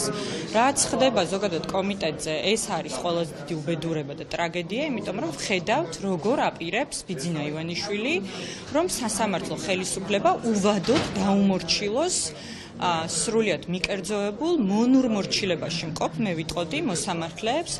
ჩხუბის და დაპირისპირების შემდეგ ეკაბესელიან პარლამენტი მალევე დატოვა. კომიტეტის ხდომაზე აღარც ვანუზარდიაშვილი დაბრუნდა. ყოფილ თანაგუნდელებს შორის დაპირისპირება კი დღევანდელი ინციდენტის შემდეგ სავარაუდოდ კიდევ უფრო გამწვავდება. თავდასხმა საპატრულო პოლიციის ეკიპაჟზე კახეთში პოლიციის თანამშრომელს თავი ჯოხით გაუტეხეს. თავდასხმა მაშინ მოხდა, როდესაც სამართალდამცველებმა სოფელ ბოდბისხევში მამუკა ყაჭრიშვილის დაკავებას სცადეს. თვითმხილველები ყვებიან, რომ დაკავებისას ადგილობრივი მოსახლეობის ნაწილი ყაჭრიშვილს გამოეკომაგა. სწორედ ამ დაპირისპირების დროს მოხდა ერთ-ერთ პოლიციელს თავში ჯოხი. კონფლიქტის ადგილზე ნაპოვნია ნაჯახიც, თუმცა მთავარი, რის გარკვევასაც პოლიცია ცდილობს, არის ის, მოხდა თუ არა გასროლა პოლიციელების მიმართულებით, რასაც თვითმხილველების ნაწილი ამბობს. ჩვენი ჟურნალისტი ქეთა ციცქიშვილი მუშაობდა თემაზე, ახლა მთავარ ეთერს უერთდება. ქეთა, რა ინფორმაცია აქვს შინაგან საქმეთა სამინისტროს ცეცხლსასროლი იარაღის გამოყენებასთან დაკავშირებით და დაკავებულია თუ არა მამუკა ყაჭრიშვილი? შინაგან საქმეთა სამინისტროში არადასტურებენ იმ ფაქტს, რომ მამუკა ყაჭრიშვილმა ცეცხლსასროლი იარაღიდან ესროლა საპატრულო პოლიციის თანამშრომელს.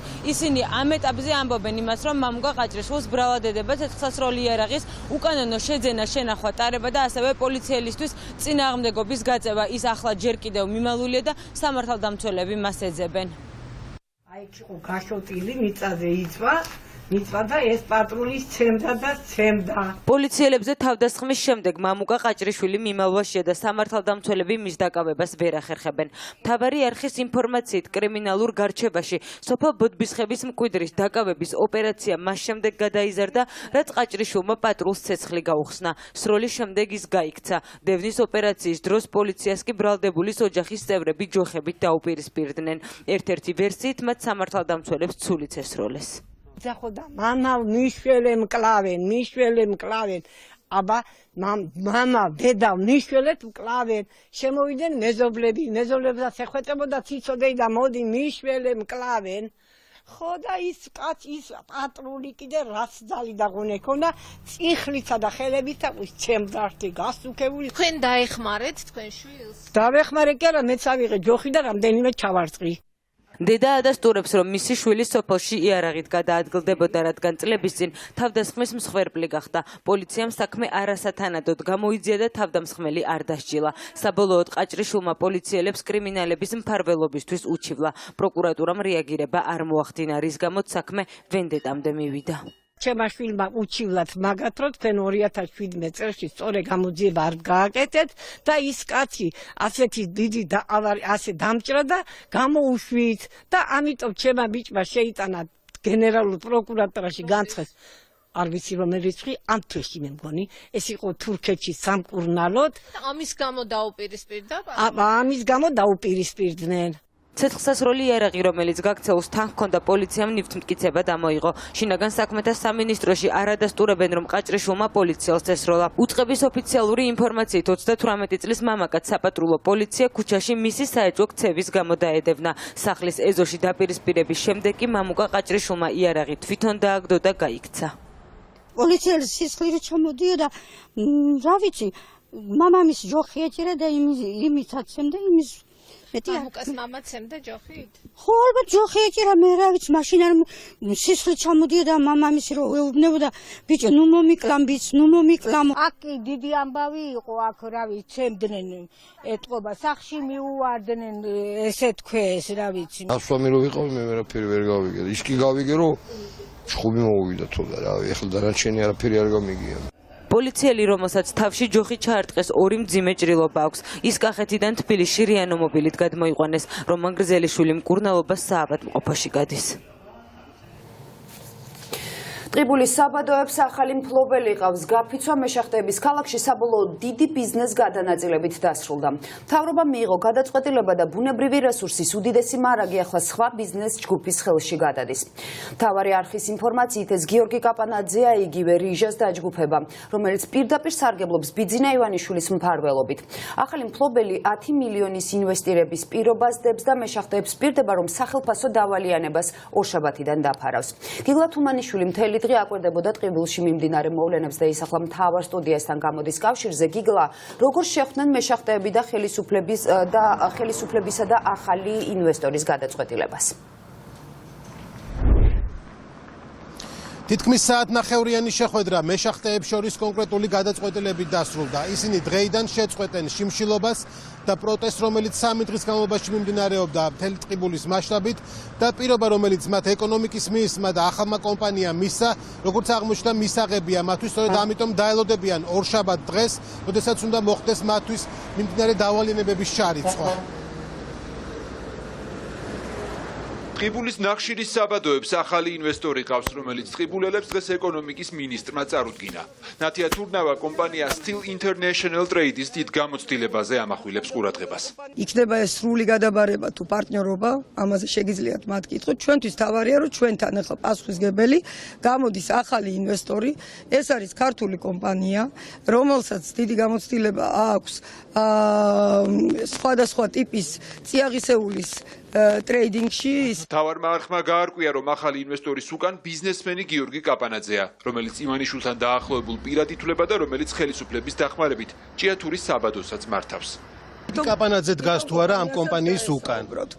ჩემთვის ეს ინფორმაცია არ არის ცნობილი. გიორგი კაპანაძესთან კავშირს უარყოფს კომპანია Steel International Trade-ის წარმომადგენელი, რომელიც ვალდებულებას იღებს პირველ ეტაპზე შახტების გადაიარაღებაში 10 მილიონ ლარამდე დახარჯოს. ჭიათურასთან თუ აქვს კავშირი თქვენ კომპანიას, ჭიათურის მაღაროებთან და გიორგი კაპანაძე თუ არის თქვენი კომპანიის? ჭიათურის მაღაროებთან ჩვენ კომპანიას არ აქვს კავშირი, პირდაპირ გეტყვით, გიორგი კაპანაძეს ასევე დაკავშირებული კომპანიასთან არ გახლავთ. მრავალი წელია ვეწევით ნახშირის ტრეიდინგს, ანუ ყიდვას, გაყიდვას, რეალიზაციას, ასევე მადნების რეალიზაციას. ტყიბულში ნათია თურნავას მივლინებას კი წინ უძღოდა პრემიერის განცხადება, რომელმაც წინასწარ აჩვენა, რომ პროცესები იქ დადგმული სცენარით ვითარდებოდა.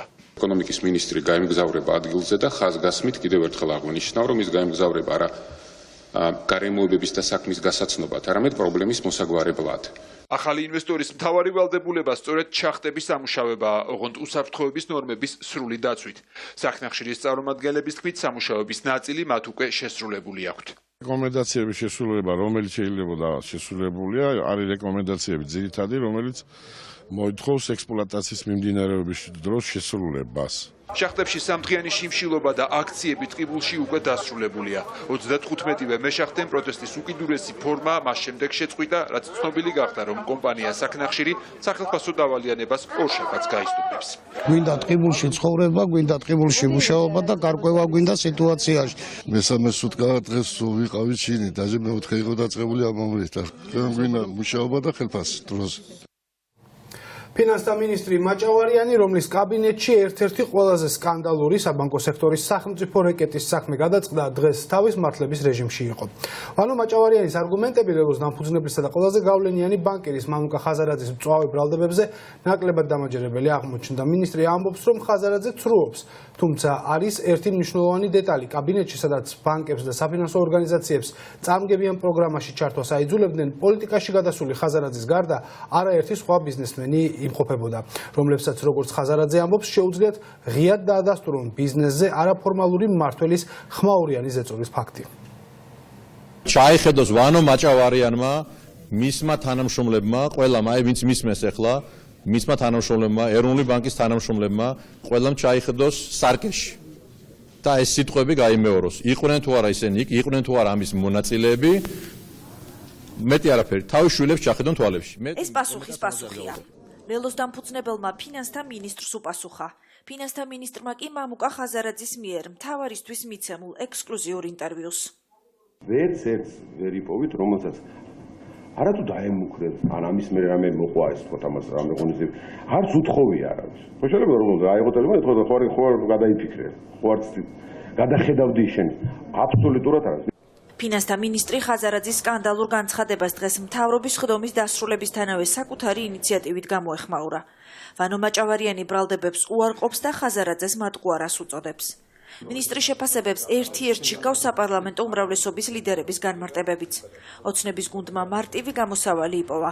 მამუკა ხაზარაძეს ყველა ერთხმად ტყუილსა და სპეკულაციებს შედანაშაულებს. უნდა მიმდინარეობდეს თუ არა ამ ფორმით სახელმწიფოს მხრიდან? მე გეტყვით, მოგიყვებით. რატომ? ვიკითხო და უნდა გაგცეთ. წასაკითხი არაფერი არ არის. ვანო მაჭავარიანის კაბინეტში მიმდინარეობდა მიკროსაფინანსოებზე და ბანკებზე ზეწოლა. არა, მეც ხო გასაგებად გისურვებია. ხო და ხომ აქვს უფლება რომ გიპასუხოთ. ის რაც არ მომისმენია მარტო თქვენი გაგონილით უკაცრავად, მაგრამ არ შემოგვიყვება. მაჭავარიანმა მთავრობის ხდომაზე გააკეთა. რაც არ მინახავს და არ წამიკითხავს, თქვენი მონაყოლით მხოლოდ ვერ შემოიფარგლებს. განულების პროგრამაზე რა იცით? შემდეგი შეკითხვა. ტერმინი იძულება ამ შემთხვევაში მეგონი არადეკვატურია და არასწორია, არანაირი მაიძულებელია, ანუ მაჭავრიანი არ არის, არ ვიცი ხა რა შეხვედრაზე, რაზე საუბარია, რაც უკა ხაზარაძე იხსენებს ამ შეხვედრას, როდესაც სამწუხაროდ ხა პოლიტიკურ სისტემაში შემოდის რაღაცა სპეკულაციებით. არ არის სწორი, იმიტომ რომ მე არ ვიცი როგორ ქონდა, თუ არ უნდა და ვინ დააძალა და თუ მაშინ დააძალეს, ეხლა რატო არ არის დაძალებს. ანუ თუ მას სხვანაირი დამოკიდებულება ქონდა, რატო გაანულა. ხაზარაძე კი არაერთ მოწმეს იშველიებს, რომლებიც მისი თქმით სკანდალურ შეხვედრას ესწრებოდნენ. ლელოსთან ფუძნებელი დღესაც იმეორებს, რომ ფინანსთა მინისტრი მას და მიკროსაფინანსო ორგანიზაციებს სესხების განულების პროგრამაში ჩართვას აიძულებდა. ჩვენი ქვეყნის პრობლემა არის, რომ ხელისუფლებაში არიან არათავისუფალი ადამიანები. არიან ადამიანები, ჩინოვნიკები, პოლიტიკოსები, რომელიც ემსახურებიან ერთ ადამიანს და არა ქვეყნის ინტერესებს. ეს არის გამოკვეთილი, ეს არის ნათელი და კიდევ ვიმეორებ, არანაირი ამაზე კომენტარი და სხვანაირი აზრი არ არსებობს. ეს ყველამ ვიცით და შესაბამისად მოდით ყველაფერს თავის სახელი დავარქვათ. ოპოზიცია კი იხსენებს, რომ სესხების განულების პროგრამის მიმართ კითხვები ხელისუფლების ოპონენტებს თავის დროზეც ჰქონდათ. საპარლამენტო უმცირესობა არ ერიდება მკვეთრ შეფასებებს და მოქალაქეებისთვის ვალების ჩამოწერას ივანიშვილის ტრიუქს უწოდებს. მთელი ფინანსური ტვირთი გადავიდა თვითონ კომერციულ ბანკებზე. ხო, ვინმე შეიძლება ჩათვალოს, რომ კომერციულ ბანკებს ბევრი ფული აქვს და მერე რა მოხდა. კარგად უნდა გვესმოდეს, რომ სწორედ ივანიშვილის ასეთი ტრიუკები იწვევს ჩვენ ქვეყანაში ბიზნეს კლიმატის გაუარესებას, სამუშაო ადგილების კარგვას, ცხოვრების გაძვირებას, ფასების მატებას და მერე უკვე როცა კიდევ უფრო მეტი ადამიანი ვერ იხდის უწინაღებულ სესხებს, მერე ისევ ივანიშვილს უნდა რომ თვითონ მოევრინოს მშველად. ამ ბრალდებას იქნება ეს ხაზარაძის თუ ნებისმიერი სხვა ბიზნესმენის თუ პოლიტიკოსის მხრიდან ვერ გამოიძიებს პროკურატურა, იმიტომ რომ პროკურატურა ბიძინა ივანიშვილის პირადი ადვოკატის ხელშია, ვერ გამოიძიებს სასამართლო, იმიტომ რომ ის ბიძინა ივანიშვილის მიერ კონტროლირებადი ჩინჩალაძე-მურუსიძის კლანის ხელშია, ვერ გამოიძიებს საპარლამენტო საგამოძიებო კომისია, იმიტომ რომ მარიონეტები ყავს ივანიშვილს პარლამენტში. აქ საქმე გვაქვს არა მხოლოდ არაფორმალურ მმართველობასთან, არამედ სახელმწიფო მიტაცებასთან, სადაც მხოლოდ ერთადერთი ადამიანი აკონტროლებს ყველა ინსტიტუციის მართვის პერკეთს. ერთი კაცის სურვილის გარდა სესხების განულების პროგრამაში ეკაგი გაური ამომრჩევლის მოსყიდვის დადასტურებულ ფაქტებსა და არაფორმალური მმართველობის კლასიკურ მაგალითს ხედავს. საბოლოო ჯამში გამოვიდა ისე, რომ რეალურად ბანკებმა, კონკრეტულმა ბანკებმა ჩამოწერეს ვალი და ეს ყველაფერი დაბრალდა მმართველ პარტიას და ამიტომ ძალიან მნიშვნელოვანი იყო მართლაც, რომ ბანკებს დროზე ეთქვათ ამასთან დაკავშირებით, მიუხედავად იმისა, რომ ეჭვი ამასთან დაკავშირებით არსებობდა, რეალურად ჩვენ ვხედავთ, რომ ამომრჩეველი მოსყიდული დარჩა, მოტყუებული დარჩა, იმიტომ რომ ვალები ჩამოწერა მოხდა კონკრეტულ ბანკების მიერ პირველ რიგში და არა ქართული ოცნების მიერ და რა თქმა უნდა კიდევ ერთი მაგალითი გვაქვს იმისა, რომ ქვეყანაში ჩვენ გვაქვს არაფორმალური მმართველობა. მაღალი საზოგადოებრივი ინტერესის მიუხედავად ჩამოწერილი ვალების ზუსტი ოდენობა ამ დრომდე გასაიდუმლოებულია. ამიტომ არსებობს ვარაუდი, რომ ქართულ ფონდმა სესხების განულების პროგრამაში გაცხადებულ 100 მილიონ ლარზე ბევრად ნაკლები დახარჯა. შესაბამისად ამ დრომდე უცნობია, რამდენით აზარალა ბიძინა ივანიშვილის ახირებამ საბანკო სექტორი. და მთავარი ახალი ამბების დასრულების შემდეგ თქვენ ეთერში გელით ღამის მთავარი, დღეს მას ნიკა გვარამია წაიყვანს, რომელიც ახლა ეთერში შემოგვიერთდება და გვეტყვის ვინ იქნებიან მისი სტუმრები და რა თემებს განიხილავენ სტუდიაში. ნიკა, საღამომშვიდობისა. არ მეგონა თუ ეს ყველაფერი ესეთ ხასხას დელოსავით იქნებოდა, მე მგონი მოჭრილი ბალახის უნიც გამოდის ეკრანიდან ეს ხუმრობით რა თქმა უნდა, მაგრამ საერთოდ არ ყოფილა დღევანდელი კომიტეტის ხდომა, იურიდიული კომიტეტის თუ არ ვცდები, სახუმარო არ ყოფილა პირველ რიგში ეკაბესელიასთვის და ვანო ზარდიაშვილისთვის და ვისთვის უფრო ამას დღეს გავარკვევთ. არ მოგეჩვენათ ვანო ზარდიაშვილი, უბრალოდ მოგეჩვენათ ვანო ზარდიაშვილი ჩვენთან არ მოვა, თავისთავად ცხადია, არ ვიცი ვისი უფრო ეშინია, ჩემი თუ ბესელიასი, მაგრამ ნაცემი ნამდვილად ეკაბესელიას ყავს და არა მე ჯერ ყოველ შემთხვევაში. ისე დღეს ძალიან ხშირად მახსენა და რა ვიცი შეიძლება გავთანაბრდეთ მე და ეკაბესელია ამ მიმართულებითაც არავის არ ვიმუქრებით ცხადია ისევ ხუმრობ. მეორე ნაწილი გადაცემის დაეთმობა ჩემი აზრით ბევრად უფრო მასშტაბურ და მნიშვნელოვან თემას ვიდრე დღევანდელი ინციდენტი შეიძლება ასე ითქვას, თუმცა არც თუ მაინც და მაინც ინციდენტი იყო, არც თუ მთლად. მაგრამ მეორე თემა მაინც ბევრად მნიშვნელოვანია, ეს არის მამუკა ხაზარაძის პირდაპირი ჩვენება, შეიძლება ასე ითქვას, ბიძინა ივანიშვილის წინააღმდეგ, მისი უმძიმეს ბრალდებაში დადანაშაულება, რაც რეალურად არჩევნების მასობრივ გაყალბებას, პრაქტიკულად სალომე ზურაბიშვილის დელეგიტიმაციას და სახელმწიფოს ერთმნიშვნელოვან მიტაცებას გვიყვება. ამიტომ ვისაუბრებთ ამაზეც ძალიან სერიოზულად, ამაზე ეკაბესელიასაც ვკითხავთ, მაგრამ მეორე ბლოკში სხვა პოლიტიკოსებიც გვეყოლებიან. ყველაზე დიდი ოპოზიციური პარტია, მის შემდეგ ყველაზე უფრო დიდი ოპოზიციური პარტია, ბოლო პერიოდი არ ყვევენ ერთმანეთში ვინ უფრო დიდია, მაგრამ ეს მათემატიკის საკითხია და არა რელატიურობის და შეფარდებითობის, ამიტომ ცხადია. ნაციონალური მოძრაობა, ევროპული საქართველო და ასევე ლელოდან ანა ნაცვლიშვილი. მასაც ვკითხავთ, რატომ არ საუბრობდა ამდენი ხანი მამუკა ხაზარაძე ამაზე და რეალურად რატომ იყო თანამონაწილე არჩევნების მასობრივი გაყალბების და მოდი ასე ვთქვათ, სალომე ზურაბიშვილის გაპრეზიდენტების, ისიც მთელი საბანკო სექტორიც. აუცილებლად გიყურეთ, საინტერესო იქნება.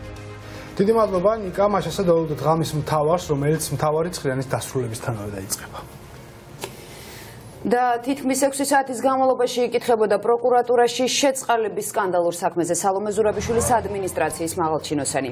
ანგიხუციშვილმა გამოკითხვის შემდეგ თადუმაძის უწყება უკომენტარად დატოვა, მან არ უპასუხა ჟურნალისტების არცერთ შეკითხვას. შესაბამისად უცნობია პირადად იყო თუ არა ჩართული ადმინისტრაციის შეწყალების დეპარტამენტის კურატორის სკანდალური სიის შედგენაში და იცოდა თუ არა სალომე ზურაბიშვილმა იმ პირთა საქმეები, ვის შეწყალებასაც მოაწერა ხელი. ხვალ პროკურატურაში ადმინისტრაციის კიდევ 5 თანამშრომელს ელოდებიან, დაკითხვების სერია გრძელდება.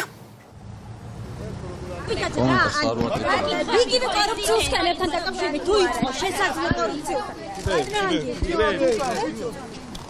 ბატონო ანგი როგორ ხარ? რა ინფორმაცია რო? რატო არ აკეთებთ? ვიქი იმართლეთ თავი ბატონო ანგი? ვიქი იმართლეთ თავი? რა უპასუხო? არ ვიძლევ კომენტარს. ამასობაში კი კომერციულ ბანკებში დოლარი ისევ 3 ლარი ღირს. ხელისუფლება და ეროვნული ბანკი, რომლებიც არაფერს აკეთებდნენ ეროვნული ვალუტის გადასარჩენად, ახლა თითქოს მოქმედებას იწყებენ, მაგრამ უშედეგოდ.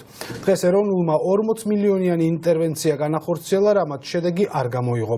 ეროვნულმა ვალუტამ მკვეთრი ვარდნა განიცადა და გაურკვეველია, რა ნიშნულამდე შეიძლება გააგრძელოს ლარმა გაუფასურება. ჩვენი ჟურნალისტი თამთა დოლენჯაშვილი უერთდება ახლა მთავარი არხის ეთერს და გვეტყვის რა ვითარებაა სავალუტო ბაზარზე.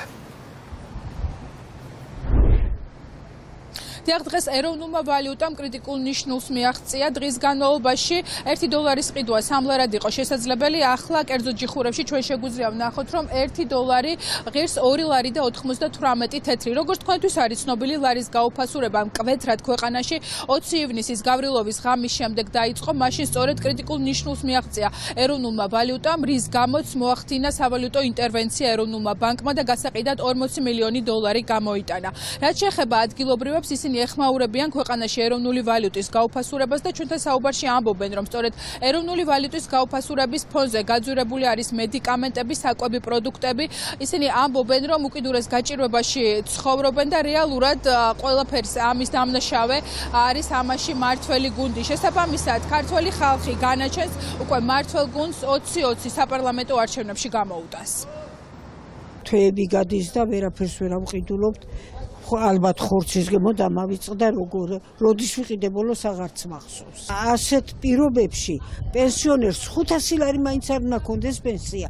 მე აი ჯიბით დამაქვს შვილოწამლები. ეკონომიური მდგომარეობა როგორ იქნება? ყველაფერი გაძვირებულია, ყველაფერს ეთყიდება და ხალხს არ აქვს იმის საშუალება, რომ მიწვდეს და იყიდოს. დოლარი ცხოვრებაში არ ყოფილა, ახლა რო არის მხელა. ძალიან ცუდი ამ მთავრობის ხილში, როგორ ვიქნები შვილო? ძალიან ცუდი პირობები გვაქვს. გახარია, ვითომ გადადგა. პირველი კაცი ახლა პრემიერია და ამ ახალგაზრდობას თვალი რო ამოთხარა. ის როგორ უნდა იყოს მთავრობაში? ეგ ფუფუნება არა გვაქვს. შეიმფენა ხალხს ეს ფუფუნება არა აქვს რომ დოლარი იკითხოს. როგორ არის ყველაფერი გაძვირებულია, მოგწონთ? სულ ყველაფერი გაძვირებულია. ეს ქვეყანა საით მიდის და რა გვეშველება წარმოადგენა არა მაქვს. გამოსავალი რაში შეინჭირიმე და არჩევნები აჩვენებს ყველაფერს ხალხს. ხალხი აჩვენებს ყველაფერს ამ მთავრობას. რა მაგაშია გამოსავალი. ეს როდემდე შეიძლება რომ გაგრძელდეს მე არ ვიცი. ეროვნული ვალუტის დასასტაბილურებლად ეროვნული ბანკი სავალუტო ინტერვენციას წელს უკვე მეორედ განახორციელებს და დილიდან სავალუტო აუქციონზე $40 მილიონ გაყიდის. დიდი მადლობა თამთა დოლენჯაშვილი საუბრობდა სავალუტო ბაზარზე შექმნილი ვითარების შესახებ. 7 თვის ჩვილის მკვლელობისთვის მსჯავრდებული დედა ციხეში 6 წელს გაატარებს. მოსამართლემ მას 8 წლიანი პატიმრობა შეუფარდა, თუმცა იმის გამო რომ მრავლდებული არასრულწლოვანი იყო, სასჯელი კიდევ 2 წლით შემცირდა. გარდაცვლილი ბავშვის მამა მოსამართლის გადაწყვეტილებით უკმაყოფილოა და აცხადებს, რომ შვილმკვდარი მამების აქციას შეუერთდება. უფრო მეცველოდი სიმართლე რო გითხრათ რა. არ აქვს ჩვენთვის მნიშვნელობა, უფრო ცოტა იქნებოდა, უფრო მეტი იქნებოდა, მაგრამ თუ იმას ითვალისწინებენ, რომ ეს არის არასრულწლოვანი, ჩემი შვილიც იყო არასრულწლოვანი. და ესაც უნდა გაეთვალისწინებინათ. მაგრამ არა სამართალი არა აქვს რა. აი იმას გეტყვით მე, მეც ვერაფერს ვერ გეტყვით რა. შვილის მკვლელობაზე 6 წელი გამოვა ჩემი ხელით მოკლავ. გასაჩივრ. აუცილებლად სააპელაციოში შევიტანთ ამ 6 წელი როგორ შეიძლება შვილი მოკლა საკუთარი შვილი და 6 წელი მიუსაჯო?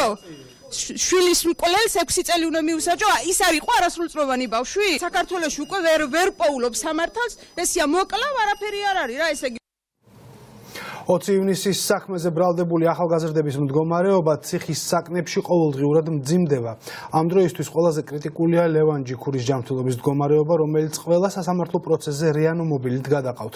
ჯიქურის ოჯახი ითხოვს შეიცვალოს ბრალდებულის აღკვეთის ღონისძიება და მზად არის ერთადერთი ქონება 15 კვადრატული მეტრის ფართის ბინა გირაოში ჩადოს. 30 წლის მამაკაცი ოჯახის ერთადერთი მარჩენალია. ლევანის ახლა ამ მდგომარეობაში უფრო და უფრო გავინათქურდი, იმიტომ რომ ის არის ერთადერთი ჩვენი მარჩენალი, რომელიც ოჯახს უვლიდა, ჩვენთვის გმირია. და ეხლა მით უმეტეს ის რომ ესეთ მდგომარეობაშია. ეს უფრო მანადგურებს და იმით ხელისუფლების რეპრესიების ერთ-ერთი მსხვერპლი ლევან ჯიქური შესაძლოა თავისივე ჯანმრთელობის მდგომარეობას შეეწიროს. გავრილობის ღამის პატიმარს ხელფეხი პარალიზებული, ცენტრალური ნერვული სისტემა კი დაზიანებული აქვს. ჯანმრთელობის მდგომარეობის მიუხედავად ჯიქური თითქმის 1 თვეა შიმშილობს. სასამართლო პროცესებზე პატიმარი რეანიმობილით გადაჰყავთ. პენიტენციურ დაწესებულებაში კი ინვალიდის ეტლით გადაადგილდება. მისი ჯანმრთელობის მდგომარეობის სიმძიმის მიუხედავად მოსამართლე უკანონო პატიმარს ტყვეობიდან არათავისუფლებს. ოჯახი შველას ითხოვს. შაქარი დაუვარდა მაგ ადამიანს, ხელფეხი დაკავებული აქვს, ნახა ხედავს კიდევაც როგორ მოყავთ ეტლში, როგორ მიყავთ ეტლით. რადგანაც მე ვარ უპატრონო, რადგანაც ლევანია უპატრონო, იმას ხო არ ნიშნავს რომ უნდა გაგვწირონ და ოჯახი დაგვიყופონ. ლევანი ახარ არის, ის არის უკვე ძალიან მომტყდარი.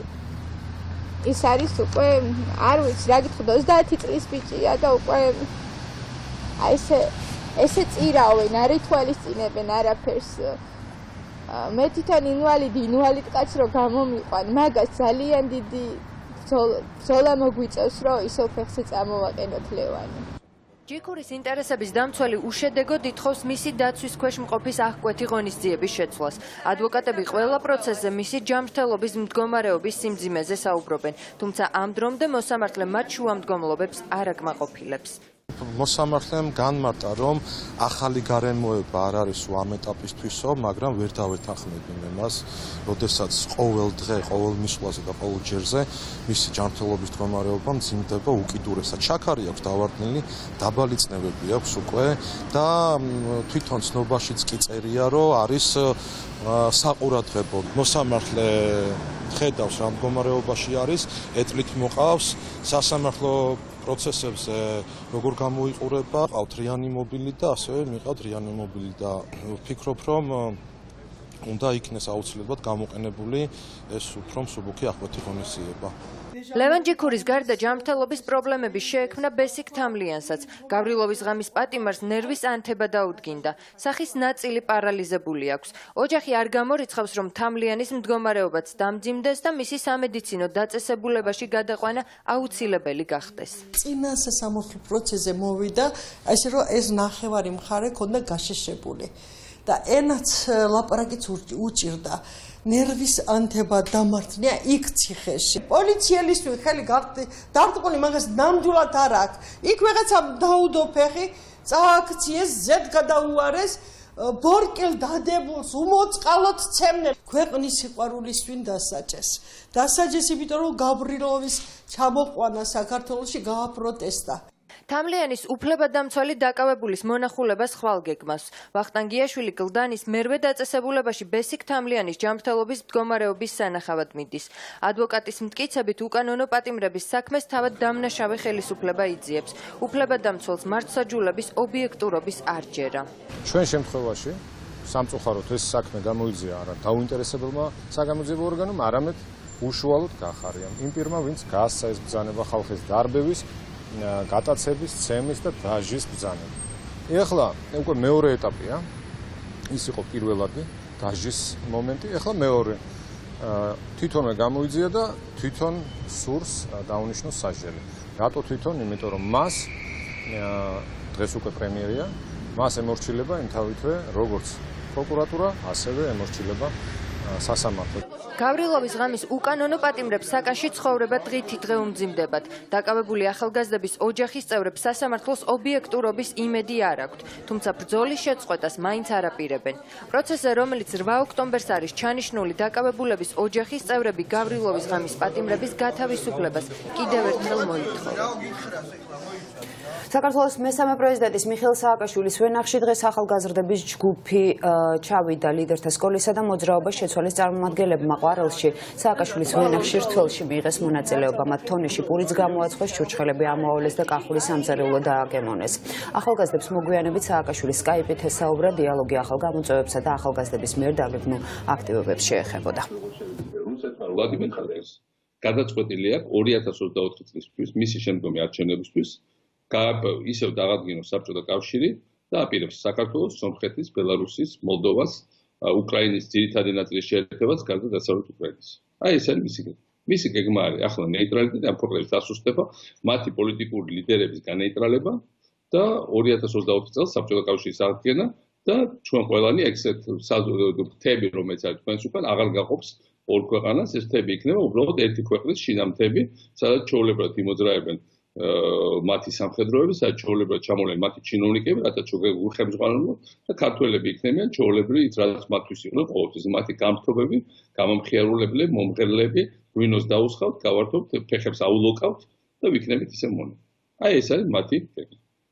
ამ გეგმას ყველა მიყვება ბოლომდე ივანიშვილი, ამ გეგმას ვერ ხვდებიან ძველი პოლიტიკოსები, მაგრამ ამ გეგმას შეგვიძლია წინ აღუდგეთ მხოლოდ თქვენ. ქართული ახალგაზრდობა. თქვენ მოგიყვანენ არგუმენტებს, რომ კაცო ევროპელებს გეთანხმებიან ჰააგის სასამართლომ გაგვამთხურა, სტრასბურგმა გაგვამთხურა, სხვაჭროდ მეორე ამბავსაც ომის თაობაზე წულკიარისწლობები ვაგებს სტრასბურგში. ყველაფერს მოგიყვანენ საერთაშორისო არგუმენტებს, რატო უნდა დავნებდეთ, ჩამოუშვათ ხელი და უარი თქვათ ქართველობას და საქართველოს. მე მინდა გითხრათ, რომ თქვენ ამას არ გააკეთებთ, ზუსტად ვიცი და მეც ბოლომდე ვიბრძოლებ იმისაც, რომ ეს არ მოხდეს. ეს ინიციატივა ჩვენ საშუალებას გვაძლევს, გავიცნოთ ერთმანეთი უკეთესად, რომლებსაც გვერთიანებს ის იდეა, რომ ქვეყანა დავაყენოთ სწორ გზაზე, რომელიც დიდი ხანია უკვე 2012 წლიდან აცდა იმ სწორ კურსს, რომელიც ჰქონდა დასახული წინ მიზნად. დღეს ჩვენ აქ შევიკრიბეთ იმისაც, რომ კიდევ ერთხელ გამოვამტკიცოთ ჩვენში ერთობა და დავამტკიცოთ ის, რომ ჩვენ რეალურად ვართ მზად შევცვალოთ ქვეყანა უკეთესობისაკენ. დღევანდელი დღის ინიციატივა თავად საქართველოს მესამე პრეზიდენტს ეკუთვნის. მისი იდეა იყო, რომ საქართველოს ახალგაზრდები, ისინი რომლებიც საქართველოს მომავალი დღისთვის იბრძვიან, ჩამოსულიყვნენ მასთან სახლში, ყოფილიყავით სტუმრად რთველზე და პარალელურ რეჟიმში გვესაუბრა იმ ფრიად ძალიან მნიშვნელოვან საკითხებზე, რომლებიც დღეს საქართველოში დგას. 86 წლის ასაკში საფრანგეთის ექს-პრეზიდენტი ჟაკ შირაკი გარდაიცვალა. მსოფლიო პოლიტიკის ერთ-ერთი წამყვანი ფიგურა საფრანგეთის პრეზიდენტის პოსტს 12 წლის განმავლობაში იკავებდა. 1995-დან 2007 წლამდე, მანამდე კი შირაკს 18 წლის განმავლობაში იკავა პარიზის მერის თანამდებობა. შედარებით მცირე ხნით ქვეყნის პრემიერის რანგშიც მოღვაწეობდა. 20 ივნისის